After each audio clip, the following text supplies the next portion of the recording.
हे guys, good afternoon. Hope कि सब अच्छा चल रहा होगा। आज हम लोग पढ़ने वाले हैं एडॉप्शन पार्ट 4। ये मेरा नया एक और वीडियो आ जा रहा है। ये हम लोग पढ़ेंगे सेक्शन 10 में। लास्ट वीडियो में मैंने आपको सेक्शन 9 पढ़ाया था, जिसमें जो टॉपिक का नाम था who may give in adoption, मतलब ए एडॉप्शन के लिए अपने बेटे सी को दे रहा है बी को। या अब इसमें आज के इस वीडियो में हम लोग पढ़ेंगे सी जो है जिसको एडॉप्शन में दिया जा रहा है, उसका रिक्वायरमेंट क्या है, उसका एलिजिबिलिटी क्या है। ठीक है, चलिए शुरू करते हैं। अब अगर आपने अभी तक सब्सक्राइब नहीं किया होगा ज़रूर सब्सक्राइब कर दो आप। ठीक है, who may be taken in adoption. हम लोग पहले सेक्शन 10 पढ़ेंगे। बेयर एक्ट में लिखा है सेक्शन 10 का पूरा बारे में। आप चाहे तो आप अगर आपके पास बेयर एक्ट हो तो आप पढ़ सकते हो। उसमें लिखा है no person shall be capable of being taken in adoption unless the following conditions are fulfilled. He और शी इज़ अ हिंदू, अगर वो हिंदू है कि नहीं। ही और she has already been adopted, अगर वो ऑलरेडी एडॉप्टेड है तब उसको नहीं लिया जा सकता, एडॉप्शन में दिया नहीं जा सकता। He or she has not married unless there is a custom or usage applicable to the parties which permits person who are married being taken in adoption. He or she has not been married, मतलब वो लोग जिसको adopt किया है सी जो है, in the case of A and B, C is not married unless there is a custom governing them that is applicable to the parties which permits persons who are married being taken in adoption। so, मतलब ये होता है कि अगर custom उन लोग जो custom उन लोगों को गवर्न कर रहा है, अगर वो अलाउ करता है कि पार्टीज़ दोनों पार्टीज़ जो एडॉप्शन में जो party adoption who may be adopted में जो सी जो है अगर वो एडॉप्ट किया जा सकता है, अगर वो मैरिड है उसके बावजूद, अगर कस्टम एप्लीकेबल है तभी। इसका मतलब ये आता है सिंपल भाषा में, अगर कस्टम अलाउ करता है जो पार्टी जो सी जो है, अगर कस्टम अलाउ करता है और अगर सी जो है वो शादीशुदा मैरिड है तब भी उसको एडॉप्शन में दिया जा सकता है। यही इसका मतलब है। चौथा पॉइंट, ही और she has not completed the age of 15 years, 15 साल की उम्र नहीं उसका में, unless there is a custom or usage, जैसे कि मैंने आपको पहले बताया कस्टम यूसेज अगर है कि 15 साल के कम में एडॉप्शन में दिया जा सकता है तब। हम लोग थोड़ा सा डिटेल में पढ़ने वाले हैं। ठीक है, section 10 Hindu adoption and maintenance act का। The Dharmashastra deal elaborately with the qualifications of the child to be taken in adoption. ठीक है, ये हम लोग धर्मशास्त्र एंड धर्मसूत्र पढ़ेंगे सोर्सेस ऑफ हिंदू लॉ में। ठीक है, उसका भी वीडियो बनेगा, I hope. Most of the requirements laid down in the Dharma Shastras were considered merely recommendatory and were not insisted upon during the Raj. अब हम लोग इसका requirements related to adoption में हम लोग आएंगे। अब requirement क्या है? सेक्शन 10 का मैंने आपको बता दिया explanation.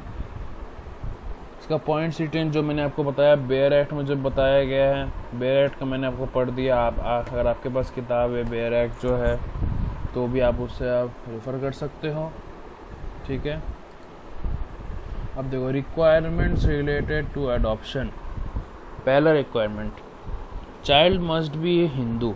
It is necessary that the child to be adopted, जो जिस चाइल्ड को अडॉप्ट किया जाएगा मस्ट बी अ हिंदू, उसको हिंदुइज़्म होना चाहिए उसमें, मतलब कि वो हिंदू रिलीजन का होना चाहिए। Therefore adoption of a Muslim child by a Hindu is not recognised under this act. अगर कोई हिंदू मुस्लिम चाइल्ड को एडॉप्ट करता है, वो इस एक्ट को रिकॉग्नाइज नहीं किया गया है, ये Hindu adoption and maintenance act में 1956 का। Whether he is related to the adopter, अगर वो रिलेटेड है एडॉप्टर जो एडॉप्ट कर रहा है, या फिर रिलेटेड है by blood or marriage, or is a total stranger, is immaterial. It is also immaterial as to which caste he belongs. ये और फ़र्क नहीं पड़ता अगर वो किस कास्ट का है, वो भी फ़र्क नहीं पड़ता। फ़र्क ये पड़ता है कि अगर वो मुस्लिम चाइल्ड है तो उसको अडॉप्ट नहीं किया जा सकता इस एक्ट के थ्रू। समझे तो अच्छा है, नहीं अगर समझे हो, अगर कोई क्वेश्चन आता है, डाउट आता है, प्लीज़ आप कमेंट सेक्शन में हमको बता दो आप, ठीक है।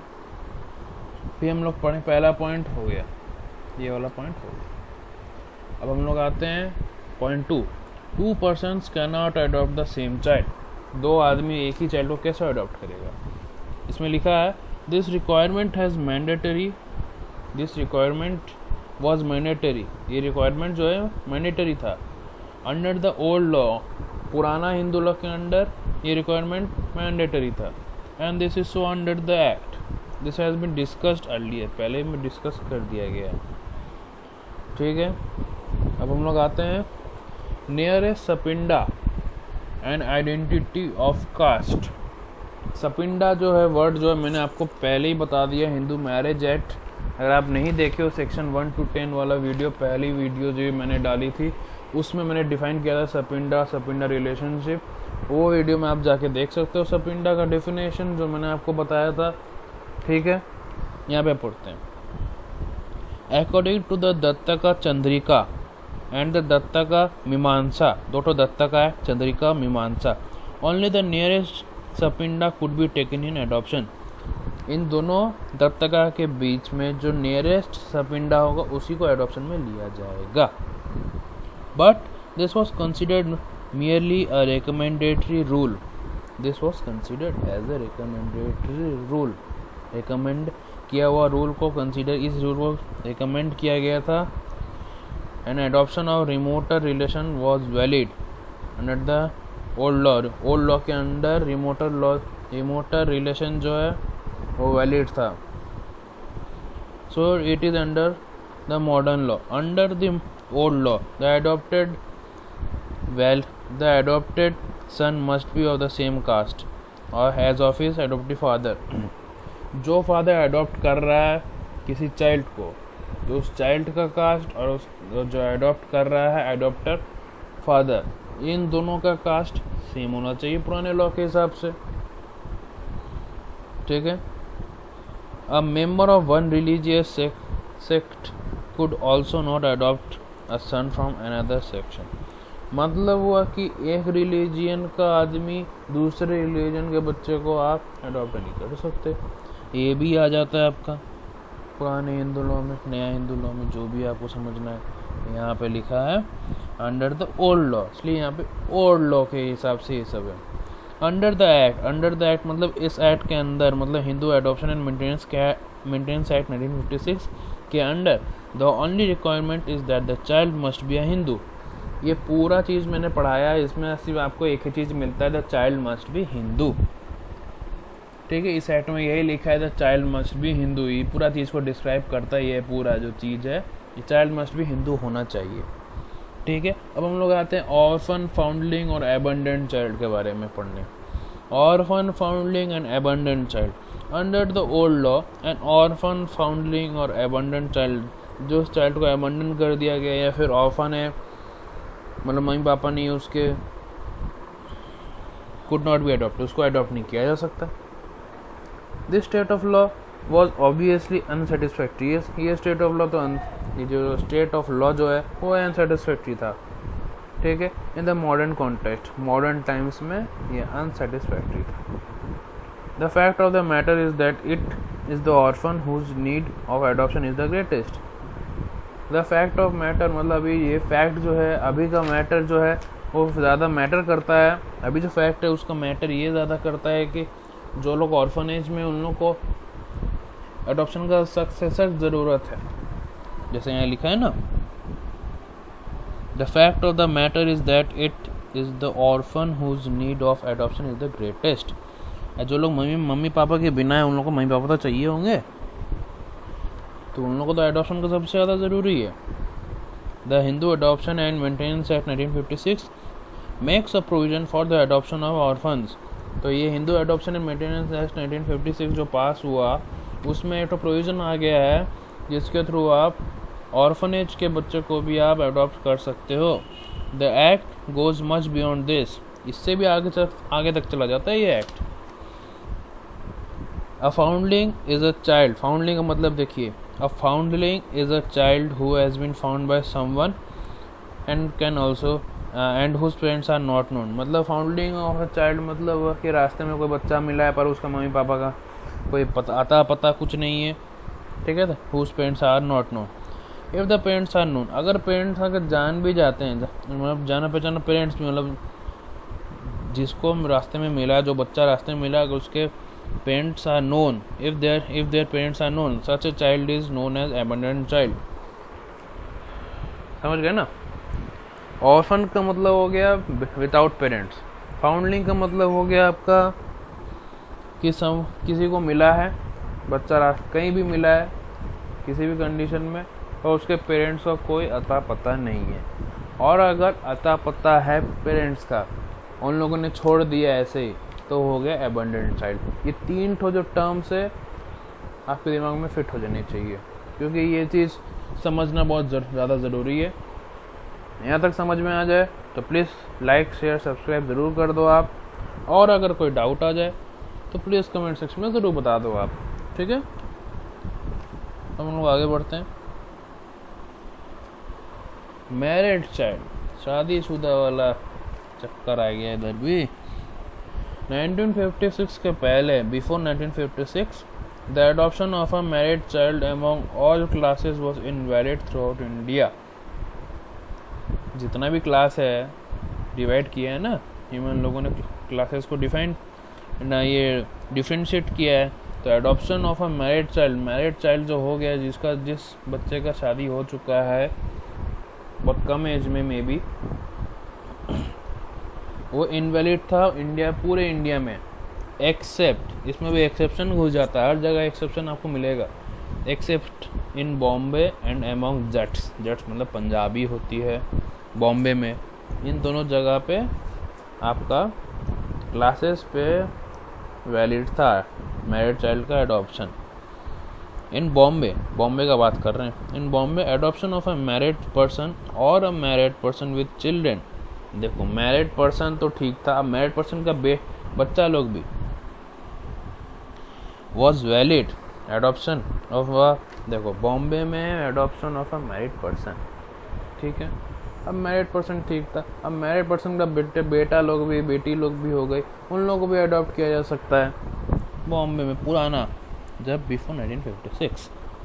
Section 10 subsection 3 prohibits adoption of married child. देखो अब नया हिंदू लॉ जो अभी आया है, Hindu adoption and maintenance act, मतलब आफ्टर 1956, सब सेक्शन 3 सेक्शन 10 का Hindu adoption and maintenance act 1956 prohibits, रोकता है, रिस्ट्रिक्ट करता है एडॉप्शन ऑफ मैरिड चाइल्ड का एडॉप्शन रोकता है, नहीं ये तो नहीं हो सकता।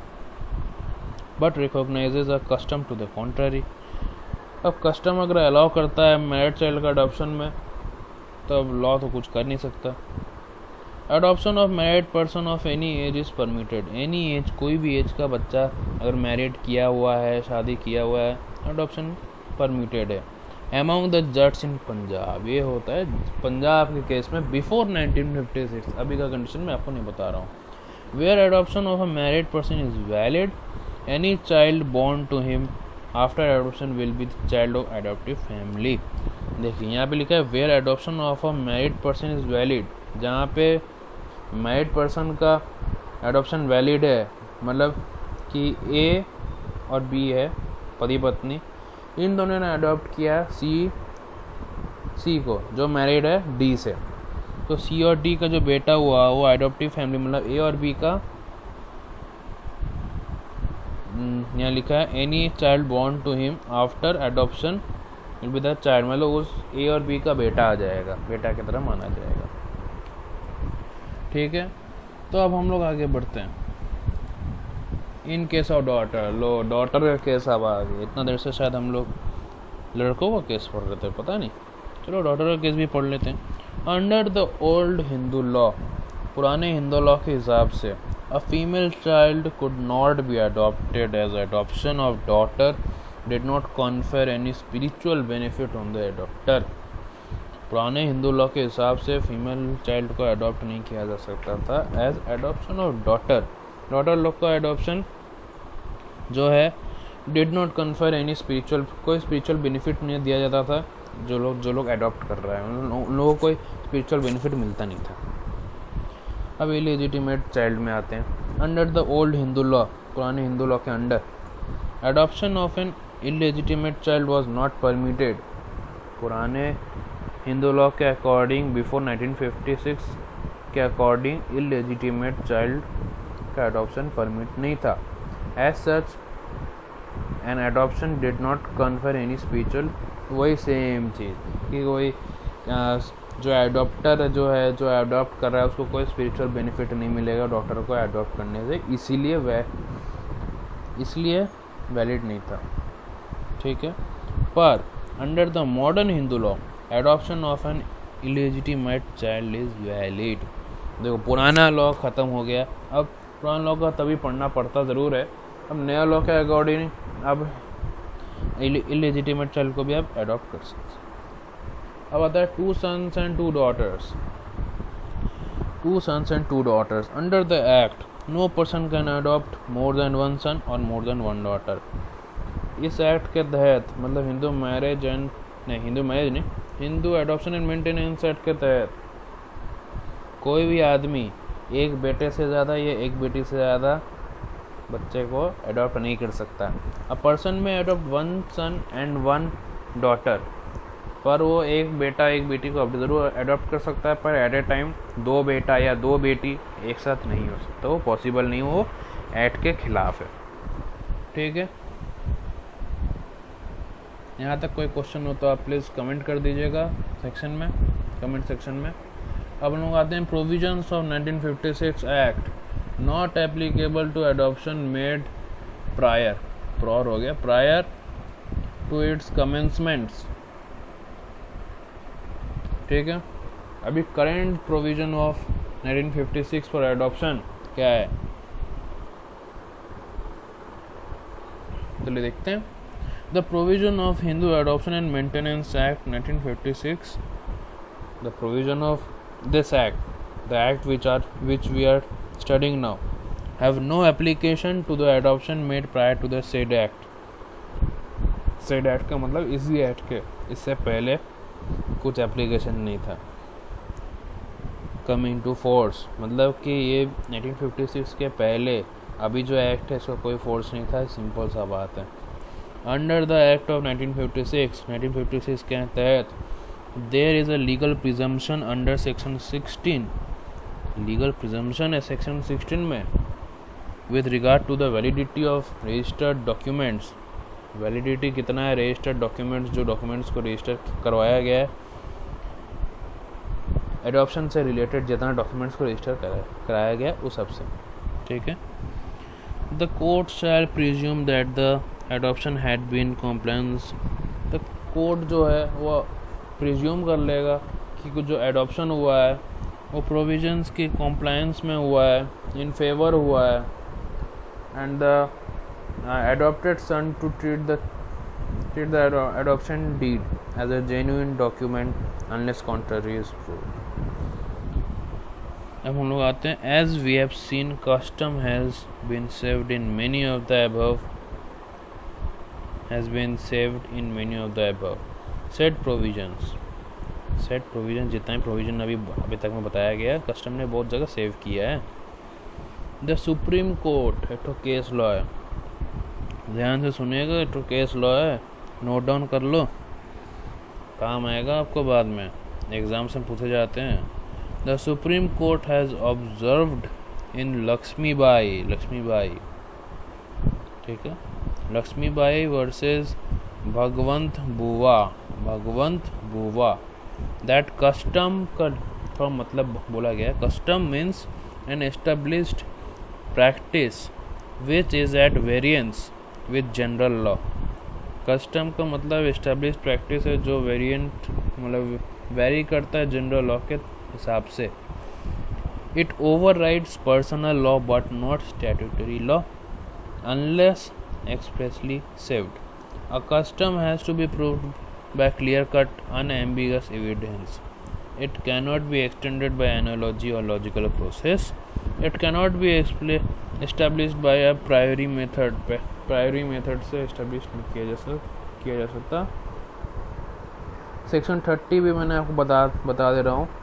Under section 30 of the act the validity of the adoption made before commencement of the act, मतलब वैलिडिटी ऑफ द एडॉप्शन का वैलिडिटी जो है before the commencement of the act, section 30 के तहत अभी मॉडर्न जो अभी लॉ बना है Hindu adoption and maintenance act का, सेक्शन 30 नहीं, इसका नहीं, under section 30 of the act the validity of the adoption made before commencement of the act, इस एक्ट के आने से पहले had not been passed. Section 30 of the act validity of adoption pass नहीं किया गया. As such the provisions of the act have no application to the adoption made prior to the date of commencement of the said act. इसका मतलब यही आता है कि जो भी प्रोविजंस बनाए गए इस एक्ट में ये बिफोर 1956 कुछ एप्लीकेबल नहीं थे. इतना तक में अगर आपको कुछ समझ में आ जाए बहुत बढ़िया. लाइक शेयर सब्सक्राइब ज़रूर कर दो आप, और अगर कोई डाउट आ जाए तो आप प्लीज़ कमेंट सेक्शन में बता दो. ये तो आप खुद ही पढ़ लोगे. प्लीज़ लाइक शेयर और हाँ, बेल आइकन ज़रूर दबा दीजिएगा ताकि आपको लेटेस्ट वीडियोस मिलते रहें आपको, ताकि आप लॉकडाउन में भी आप पढ़ते रहो. कोरोना चल रहा है, घर में रहना, घर से बाहर मत निकलना. बहुत अभी केसेस तो बहुत बढ़ रहे हैं. Stay safe and stay at home. Thank you.